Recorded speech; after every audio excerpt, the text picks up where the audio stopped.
Stop. You haven't subscribed to the channel yet. Subscribe now.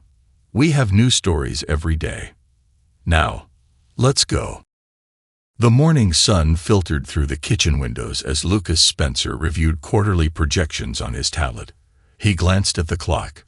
7:15 a.m. right on schedule. Every morning for the past decade, he'd woken up at 5, worked out, showered, and settled in the kitchen by 7 to prepare breakfast for his family. Order, structure, control. Daddy. 7-year-old Ella's feet thundered down the stairs. She burst into the kitchen, still in her pink unicorn pajamas.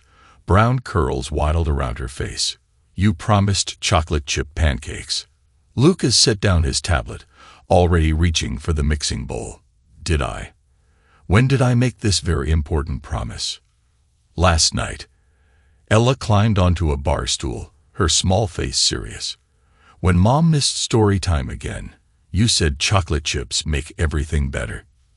The mention of Michelle sent a familiar twinge through his chest, but Lucas kept his expression neutral. Well, a promise is a promise. One homie mix. As they worked together, 9-year-old Jake wandered in, already dressed in his soccer uniform. Mom's not up yet. She got home late from her work event, Lucas explained, though he'd heard her car pull in at 2 a.m. again. Let's let her sleep. He'd stayed awake, listening to her quietly navigate their bedroom in the dark. The faint scent of cigarette smoke had clung to her clothes. Strange, since Michelle had quit smoking years ago. Just like the unfamiliar cologne he'd noticed last week. Just like the text messages she quickly deleted when he entered the room. Earth to Dad. Jake waved a hand in front of his face. You're burning the pancake. Lucas flipped the slightly darkened pancake onto a plate. Extra crispy. That's how you like them, right? Since when? Jake rolled his eyes. But he was smiling. Ella gasped suddenly. Mom, you're up. Michelle stood in the doorway, perfectly put together in a navy business suit. At 34, she still turned heads, something Lucas had once felt proud of. Now, watching her apply another coat of lipstick, he wondered who she was trying to impress. Morning, everyone. She grabbed a travel mug, filling it with coffee. I have an early meeting. But it's pancake day. Ella protested. Daddy made chocolate chip. Save me one for later, sweetie. Michelle kissed the top of Ella's head, then Jake's. She moved toward Lucas as if to kiss him too, then seemed to think better of it. Don't forget Jake has soccer practice after school. I know the schedule, Lucas said quietly. He knew everything about their children's lives, every appointment, every activity, every friend's birthday, while Michelle's involvement had grown increasingly selective. Right. Of course you do. Was that sarcasm in her tone? She checked her phone, frowning. I'll be late tonight. Don't wait up. As she hurried out, Lucas noticed she'd left her wedding ring on the counter. Again. The third time this month. Dad. Jake's voice was hesitant. Tommy's parents got divorced last month. He said first they stopped eating breakfast together. Then his mom started working late all the time. And then, eat your pancakes, buddy. Lucas squeezed his son's shoulder. Everything's fine. But as he watched his children eat, his mind was already cataloging patterns, analyzing data points. The missed family dinners, the new gym membership she never used, the work events that left her smelling of smoke and cologne, the cash withdrawals from their joint account, small amounts, but regular. His colleagues call him the shark for his ability to spot weakness in business deals. He'd built his career on analyzing patterns, predicting moves, striking at the perfect moment.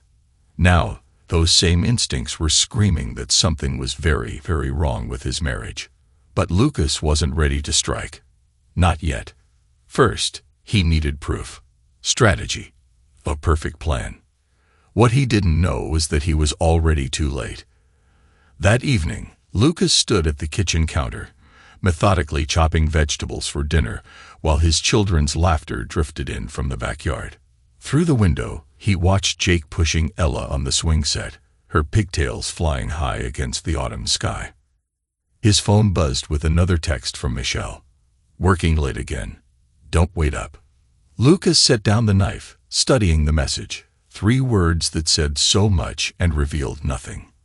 He pulled up their text history. In the past month, she'd missed 12 family dinners, always with the same excuse. Working late. "Daddy."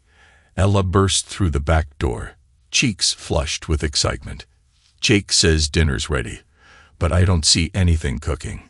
Lucas lifted her onto the counter, breathing in the sweet scent of her shampoo. These moments, he lived for these moments. "That's because your brother's trying to rush the chef. What do you say we teach him a lesson about patience?"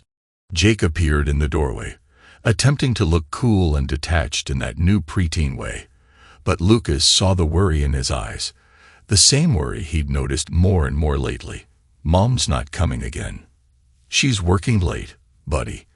Lucas kept his voice neutral, shielding his children from the doubt gnawing at his gut. "But hey, that means we get to make dinner together. Who wants to be my sous chef?" "What's a sous chef?" Ella wrinkled her nose. "Sous chef," Lucas corrected, tapping her nose. "It means you're the second in command in the kitchen. Very important position." As they cooked together, Lucas maintained the facade of normalcy he perfected.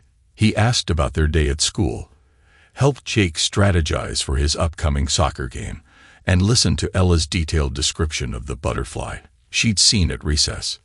And then, Ella continued, carefully stirring the pasta sauce. "Emma said her mom and dad are getting a new house, but not together. Her dad's getting his own house. Why would they want different houses?" Lucas and Jake exchanged a look. Another divorce in their social circle, the 3rd this year. Sometimes, Lucas chose his words carefully. Grown-ups need space to figure things out. "Is that why Mom needs so much space?" Jake asked, his voice too casual. "To figure things out." Lucas set down a spoon he was holding. "Come here, both of you." His children approached, Ella still clutching her wooden spoon, Jake trying to look indifferent and failing. "I want you to listen carefully." Lucas knelt to their level. "Whatever's happening with Mom's work, whatever changes you might notice, one thing will never change. I'm here. I'm not going anywhere. Understand?" Ella nodded immediately. Jake took longer, searching his father's face. "Promise. Promise." Lucas pulled them both into a hug, his mind already spinning with contingency plans. He'd always protected his family. Always would, no matter what. After dinner, bath time, and 3 bedtime stories for Ella, Lucas sat in his home office, reviewing financial records. The small cash withdrawals from their joint account formed a pattern. Every Tuesday and Thursday, between 2 and 3 p.m., when Michelle claimed to be at the gym, Lucas could hack her phone, track her car, hire a private investigator, but something held him back. Trust, maybe, or pride, or the faint hope that he was wrong, that there was a reasonable explanation for everything. His business trip to New York was scheduled for tomorrow, just 2 days. He'd originally planned to confront Michelle about his suspicions when he returned, but something in his gut told him to wait, gather more proof, build an ironclad case. What he didn't know was that in 48 hours, he would return to find his entire life erased. The taxi dropped Lucas off after his 2-day business trip, the setting sun painting the sky in shades of blood and gold. The first warning sign. Michelle's car wasn't there. Neither was their second car, the one she usually drove. He inserted his key into the front door, and the silence hit him immediately. Wrong. Everything was wrong. The entryway was bare. The antique console table Michelle had insisted on buying. Gone. The family photos that had lined the walls. Gone. Even the hooks where his children hung their backpacks were empty, leaving only shadowed circles on the wall. Michelle. His voice echoed through empty rooms. Jake. Ella. Lucas moved through the house with growing urgency, his footsteps echoing on hardwood floors that had never seemed so exposed. The living room. Furniture vanished. The kids' toys cleared out. Their bedrooms stripped bare, except for the heavy furniture they couldn't easily move. In Jake's room, a single soccer trophy remained on an otherwise empty shelf. In Ella's room, her beloved stuffed rabbit, the one she'd slept with every night since she was 2, was gone. They'd taken everything that mattered. His heart hammered against his ribs as he reached the kitchen. A single piece of paper lay on the otherwise empty counter, Michelle's flowing handwriting stark against the white. "You were never enough. Don't fight this. Walk away." The paper crumpled in his fist as he pulled out his phone with his other hand. Michelle's number went straight to voicemail. He hung up and tried again. And again. Each time, her cheerful recording mocked him. "Hi, you've reached Michelle Brooks." With trembling fingers, he dialed his parents' number. They would help. They had to help. John and Carol Spencer had always been his bedrock, his moral compass. "Hello." His mother's voice was uncharacteristically hesitant. "Mom, Michelle's gone. She took the kids. Everything's gone. I need." Lucas. The use of his full name stopped him cold. His mother hadn't called him that since he was a child in serious trouble. "What's going on?" Steel crept into his voice. "Where are my children?" A heavy sigh in the background. Then his father's voice. "Maybe this is for the best, son." The words hit him like a splash of ice water. "What did you just say?" "Michelle, she explained everything to us. We understand why she needed to do this." Lucas gripped the counter, his knuckles white. "Understand. My wife has taken my children, stolen my property, and you understand." "It's not kidnapping," his mother interjected. "She's their mother. And you haven't been what they needed." "What they needed?" Lucas's laugh was harsh. "I built everything we have. I gave them everything." "Except yourself," his father said. "Michelle told us how absent you've been. The long hours, the emotional distance, the cold shoulder when she tried to talk to you about her feelings. And you believed her." Each word felt like ground glass in his throat. "Your own son. We've seen it ourselves," his mother said softly. "How many family dinners have you missed? How many times have you checked your phone instead of listening to the kids' stories? I was providing for them." The words ripped from his chest. "Everything I did was for them." "Son," his father's voice held that same patronizing tone he'd used when Lucas was a teenager. "Sometimes we have to accept when we failed. Michelle's doing what's best for the children. Don't make this harder than it needs to be." The betrayal crystallized in that moment, his own parents conspiring with Michelle to destroy him. How long had they been planning this? How many family gatherings had been strategy sessions for his destruction? "I see." Lucas's voice went cold, emotionless. "Thank you for clarifying where you stand." "Lucas." He hung up, staring at his reflection in the dark kitchen window. The man looking back at him wasn't the trusted husband, the devoted father, the dutiful son. That man had been a facade, apparently. A joke. They wanted him gone. Erased. He glanced at Michelle's note again, a bitter smile twisting his lips. "Don't fight this," he read aloud. "Oh, Michelle, you have no idea what fighting really looks like." The drive to his in-laws' house was a blur of strategic planning. Michelle's parents, James and Linda Brooks, had always doted on their only daughter. If anyone knew where she'd taken his children, they would. Lucas pulled into their circular driveway, noting the drawn curtains. They were home. Both their cars sat in the garage. He straightened his tie, smoothed his features into a mask of worried confusion, and rang the doorbell. Shuffling footsteps approached. Linda opened the door just enough to peer out, her face pale. "Lucas, we weren't expecting you." Clearly. He kept his voice gentle, concerned. "Linda, I need to know where Michelle took my children." She glanced over her shoulder, then back at him. I can't help you. Can't. Or won't." He placed his foot subtly in the doorframe. "They're my children, too. I have a right to know they're safe." "They're perfectly safe," James's voice boomed from inside. With someone who'll be a real father to them. The pieces clicked into place. Lucas's mask slipped for just a moment, revealing the predator beneath. Who is he? Linda flinched at his tone. James appeared behind her, trying to project authority despite being several inches shorter than Lucas. Nathan Price. Not that it's any of your business anymore. The name hit Lucas like a hammer to the chest.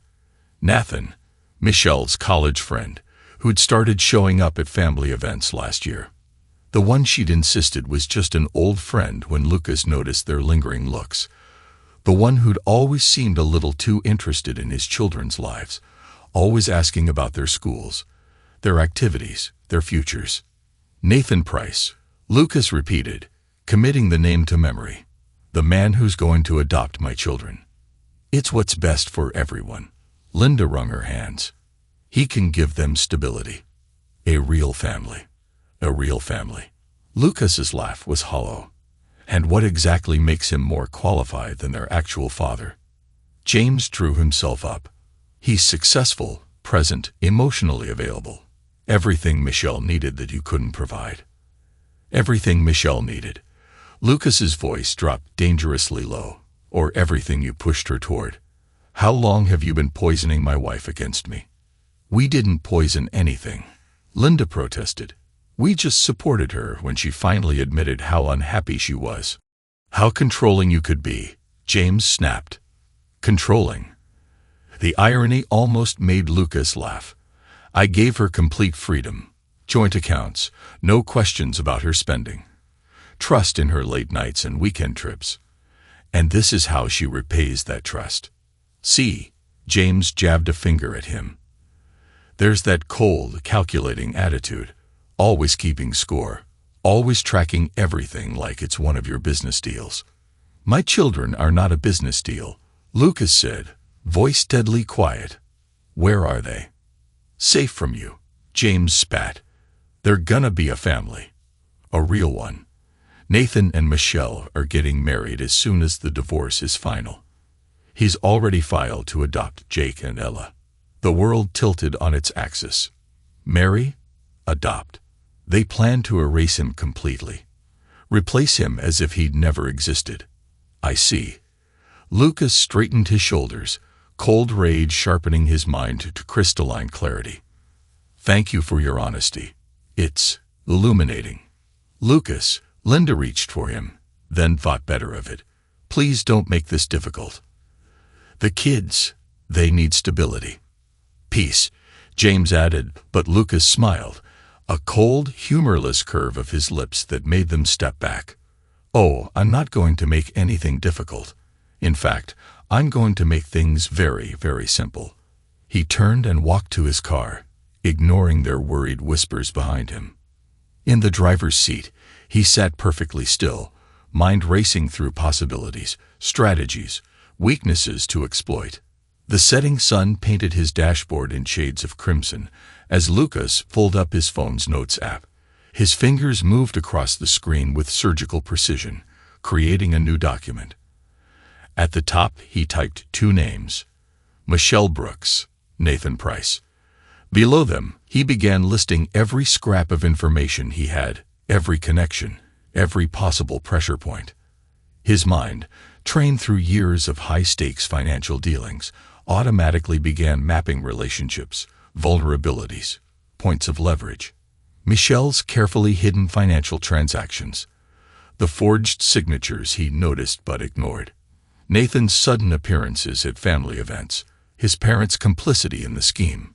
The in-laws' role as enablers. They thought him cold, calculating, controlled. They had no idea what he was capable of when pushed too far. His phone buzzed. A text from Jake's soccer coach. Missing practice today. Everything okay? The message jolted him back to the immediate crisis. His children were out there somewhere, probably confused, definitely manipulated. How were they explaining his absence to Bella? What lies were they feeding Jake? He started the car, mind already formulating the next steps. First, document everything. The empty house, the missing assets, the note. Then contact his company's legal department. He'd earned enough goodwill there to call in some favors. But as he drove, another plan began taking shape. The legal system would be too slow, too gentle. They wanted to erase him, replace him, make him disappear. He would show them what real erasure looked like. "You were never enough," Michelle's note had said. Lucas's lips curved into a cold smile as he pulled into his driveway. "Time to show you exactly what I am." In his gutted home office, he booted up his laptop. The screen's glow illuminated his face as he began his research. Every piece of information was a weapon.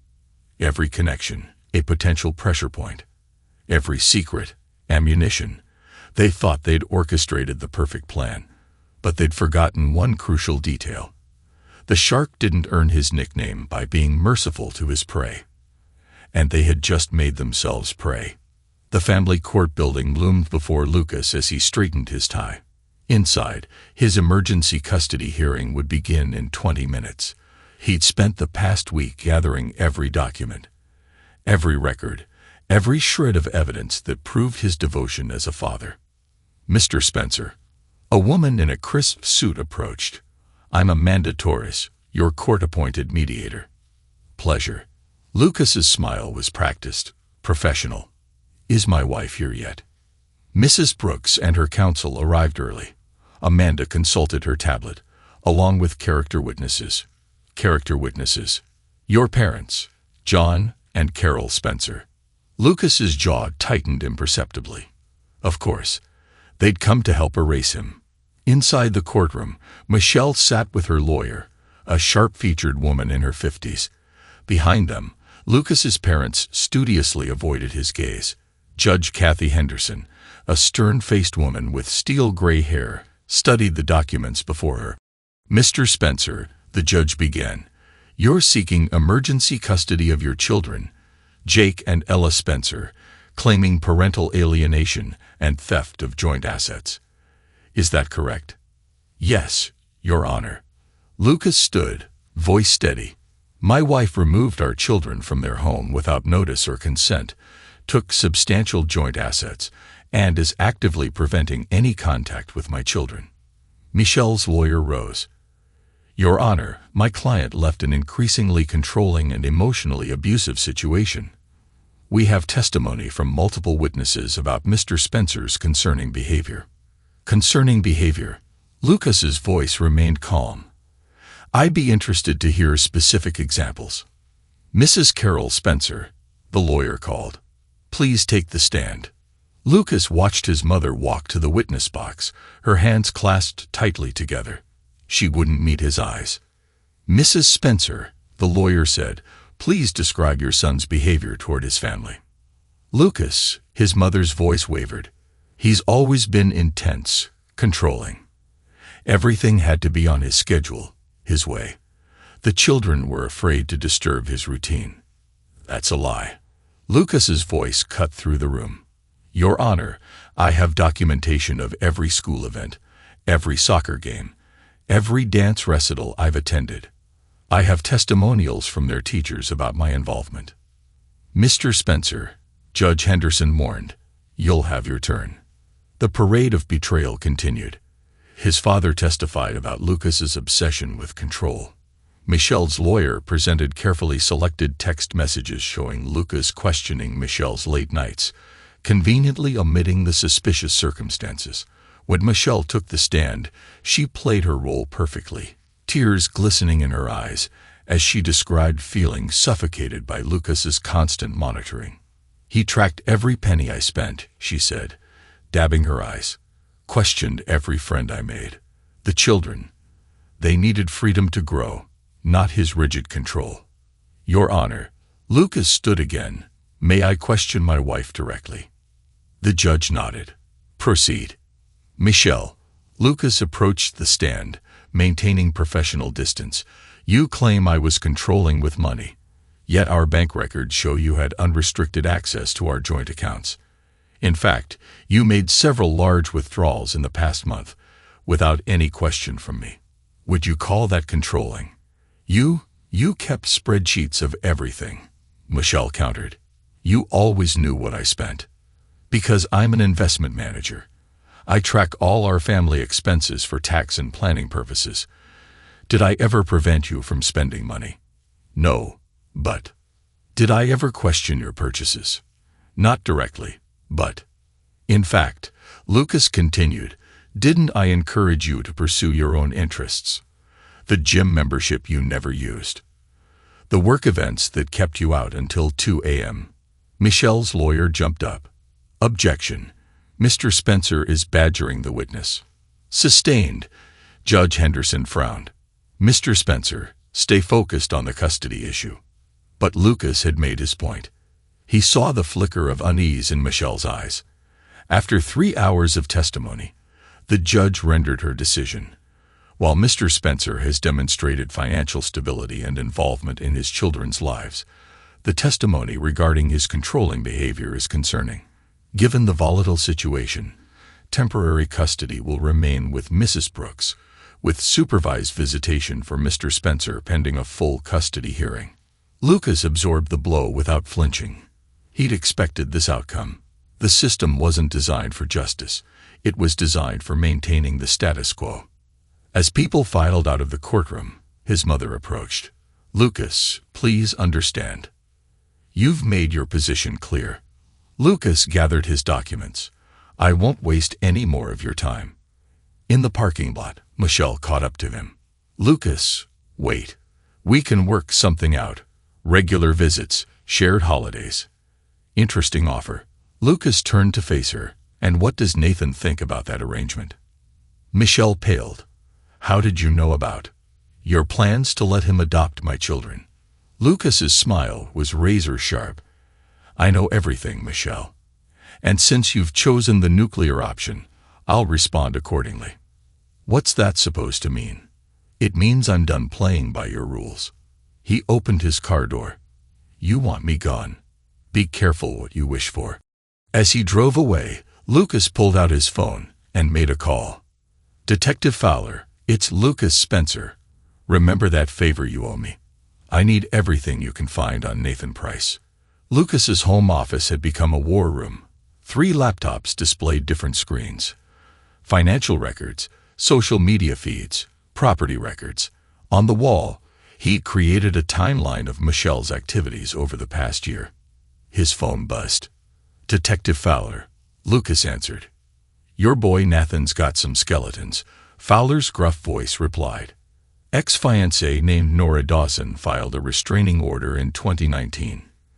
Left town suddenly after that. Send me everything. Already did. Check your email. Lucas opened the attachment. Police reports, court documents, sworn statements. His eyes narrowed as he read Nora's testimony. Nathan seemed perfect at first, charming, attentive.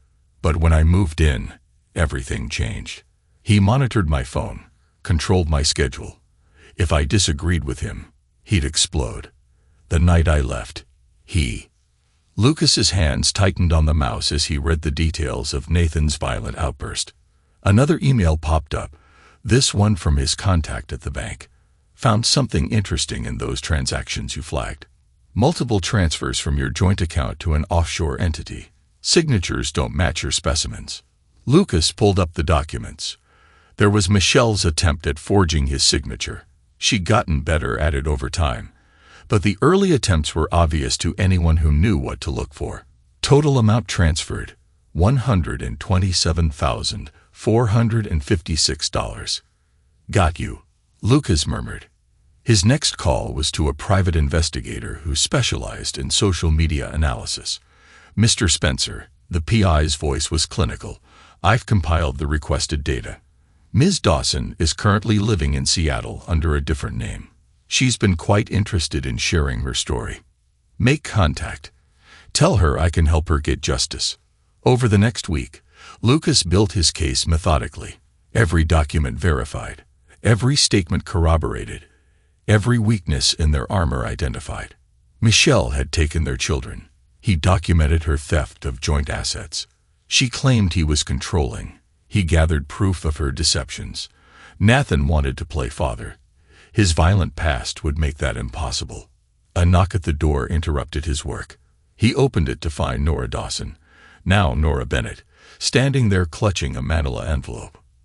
"Mr. Spencer, your investigator said you could help me finally tell the truth about Nathan. Please. Come in." Lucas led her to his living room. "Tell me everything." For the next 2 hours, Nora painted a picture of a man whose charming facade masked a dangerous obsession with control. The same man who now wanted to adopt Lucas's children. "I still have the videos," Nora said, pulling out her phone. "The ones I took secretly, documenting his behavior. I was too scared to use them before, but now."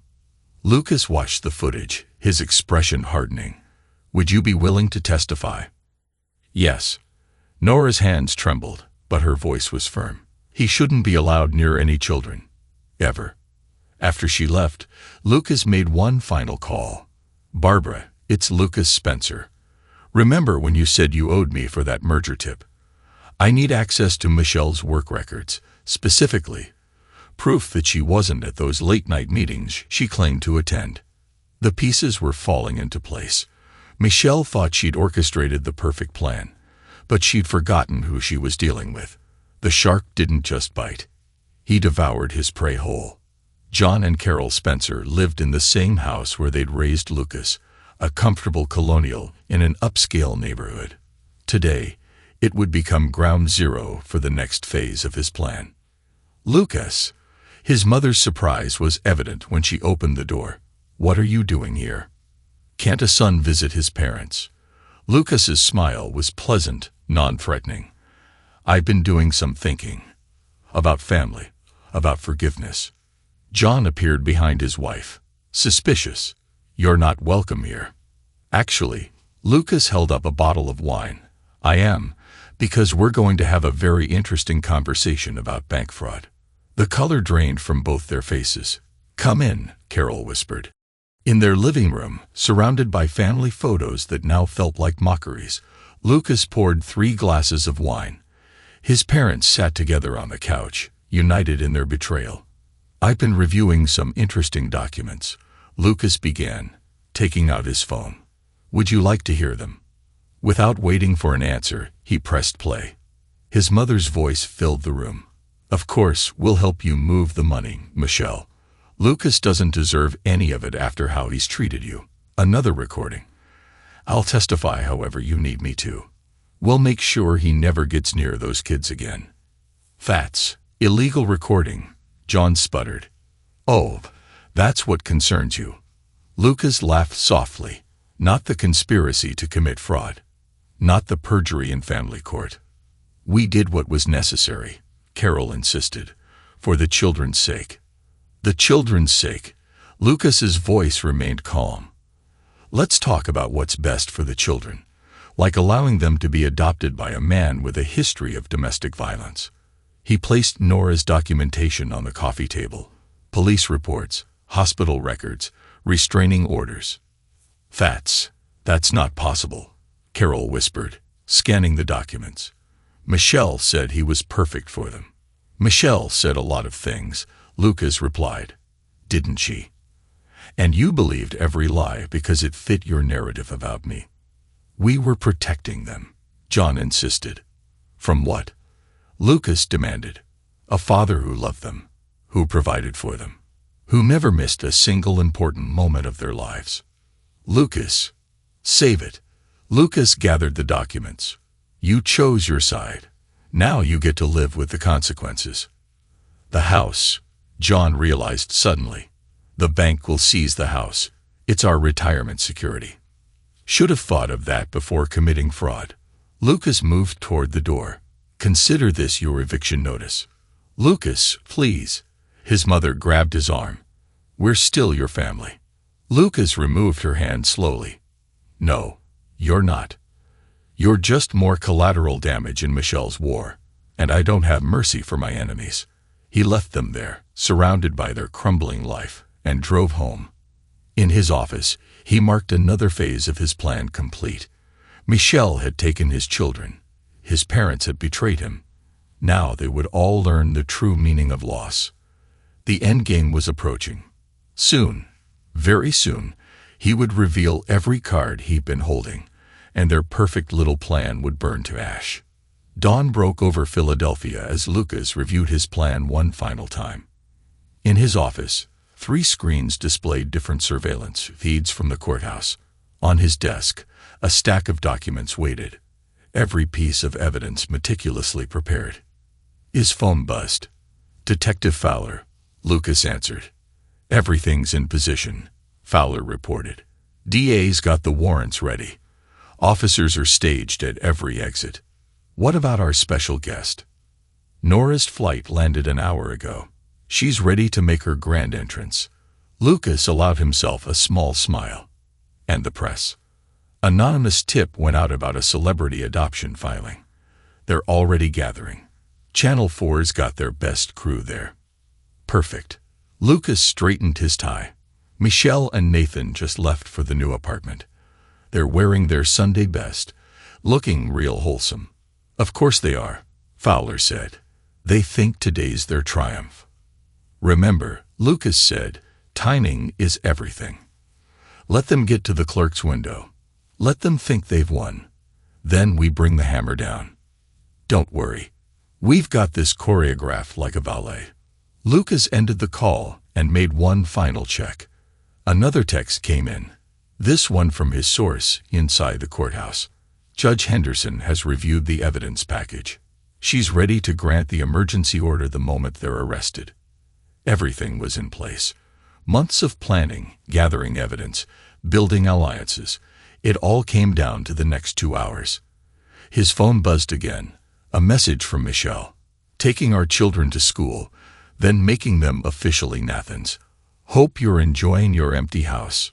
Lucas didn't reply. She'd have her answer soon enough. The courthouse lobby gleamed under fluorescent lights as Michelle and Nathan approached the family court clerk's window. They made a picture-perfect couple. Michelle in a conservative blue dress, Nathan in a tailored suit. Behind them, James and Linda Brooks beamed with pride. Lucas watched from his position near the security desk, hidden behind a pillar. Through his earpiece, he could hear Fowler coordinating the officers. "We've got eyes on the targets," Fowler murmured. "Primary team in position, secondary team covering the exits." Michelle reached the clerk's window, Nathan's hand possessively on her lower back. "Good morning," her voice carried across the lobby. "We're here to file adoption papers. Price family." The clerk, carefully briefed beforehand, frowned at her computer. "I'm sorry, there seems to be a hold on this filing." "A hold?" Nathan leaned forward, his charm cranked to maximum. "There must be some mistake. We have all the paperwork right here." "Multiple criminal investigations pending," the clerk read. "I'm required to." The main doors burst open. 2 uniformed officers entered, followed by Detective Fowler holding a thick stack of papers. "Michelle Brooks," Fowler's voice boomed through the lobby, "you're under arrest for financial fraud, forgery, and theft of jointly held assets." Michelle's face went chalk white. "What? This is ridiculous. I'm here to file adoption papers." "And you?" Fowler turned to Nathan Price. "We have some questions about violation of existing restraining orders." "I don't know what you're talking about." Nathan's charm wavered. "This is clearly a mistake." "No mistake." Lucas stepped out from behind the pillar. "The only mistake was thinking you could get away with this." "Lucas," Michelle's voice rose in panic. "What have you done?" "Me?" Lucas's smile was cold. "I simply revealed the truth about your theft. About Nathan's violent past. About everything." "Sir," one of the officers approached Nathan. "Please step away from Mrs. Brooks." "This is absurd," Nathan protested, still trying to maintain control. "I'm here to adopt these children. I have every right." "You have no rights," a new voice rang out. Nora stepped into view, cameras flashing behind her. "Just like you had no right to put me in the hospital." Nathan's face drained of color. "Remember me." Nora held up her phone. "Remember these videos, the ones showing exactly who you are when the mask comes off. Turn those cameras off." Nathan lunged toward a reporter. and the officers reacted instantly, taking him down. In the chaos, Michelle tried to run, but another officer caught her arm. "Mrs. Brooks, you have the right to remain silent." "Lucas, please." Michelle's mascara ran as tears fell. "We can fix this. Think of the children." "The children?" Lucas stepped closer, his voice deadly quiet. "You mean the ones you tried to steal from me? The ones you were going to hand over to a violent abuser?" "It wasn't like that." She struggled against the officer. "You were never there. Never. Never there." Lucas's voice cut through her protests. "I have proof of every school event, every doctor's appointment, every moment I was there while you were sneaking around with him." He jerked his head toward Nathan, who was being handcuffed. "You don't understand. Did you even bother to check his background before trying to make him my children's father?" Lucas demanded. Michelle's eyes widened as she looked at Nora, then at Nathan. For the first time, doubt crept into her expression. "Take them away," Lucas told the officers. "I believe the DA has quite a few questions about those forged documents." As Michelle was led out, she turned back one last time. "The kids, they need their mother. They need the truth," Lucas replied.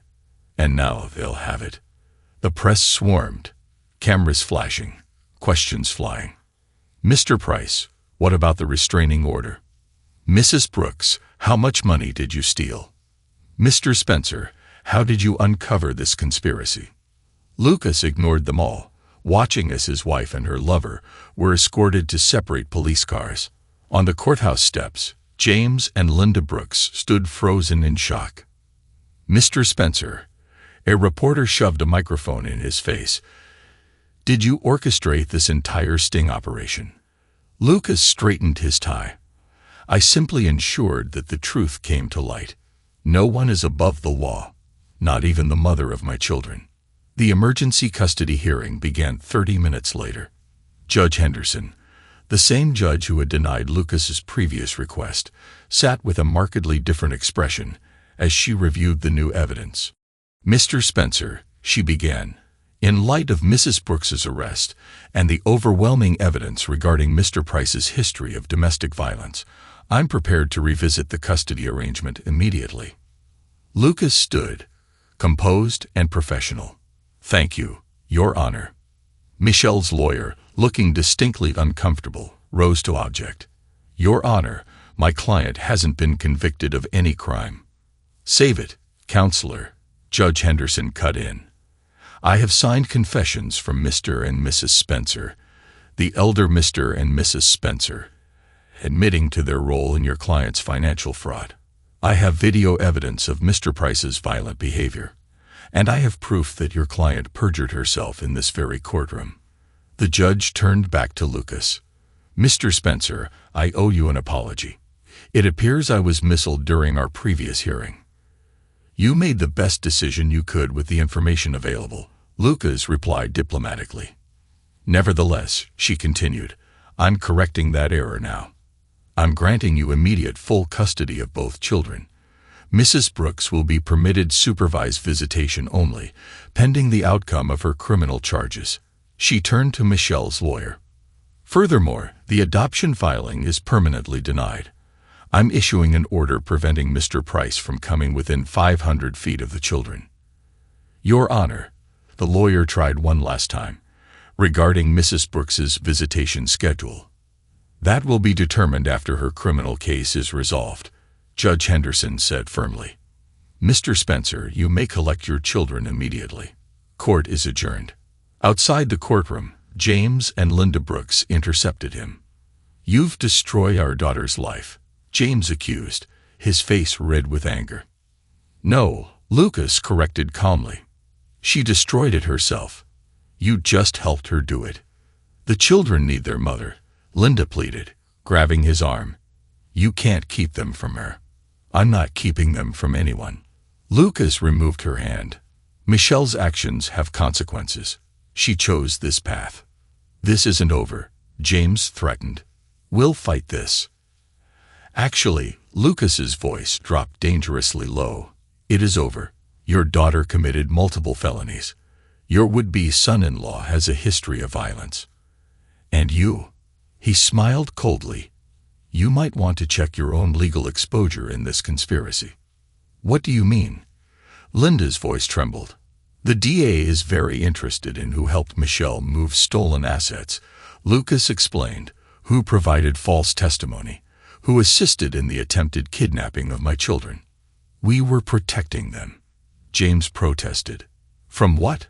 A father who loved them, who provided for them, who never missed a single moment of their lives. Lucas shook his head. You chose to believe Michelle's lies. Now you can support her through her jail time. He turned to leave, but James grabbed his shoulder. You heartless monster. Lucas spun around, his control finally cracking. Heartless. I gave everything for my family. Everything. While your daughter plotted to steal my children, while you helped her destroy me. I never stopped fighting for them. So yes, maybe I'm heartless now. You all made me this way. He left them standing there, their comfortable world crumbling around them. His phone buzzed with a message from Detective Fowler. Price is singing like a canary. 3 more women have come forward. He's looking at serious time. Perfect. The social worker brought Jake and Ella to Lucas's house that evening. Both children looked confused, uncertain. Ella clutched her stuffed rabbit, the one thing she'd insisted on bringing back from Michelle's apartment. Dad. Jake stepped forward first, trying to act brave. What's going on? Where's Mom? Lucas knelt down to their level. Come here, both of you. We need to talk. Is Mom in trouble? Ella's voice was small. We saw police cars at her house. Yes, Princess, she is. Lucas kept his voice gentle but firm. Mom made some bad choices. She took things that weren't hers and tried to keep you away from me. But she said you didn't want us anymore. Jake's voice cracked. She said you were too busy, that you didn't care. Listen to me carefully. Lucas pulled them both close.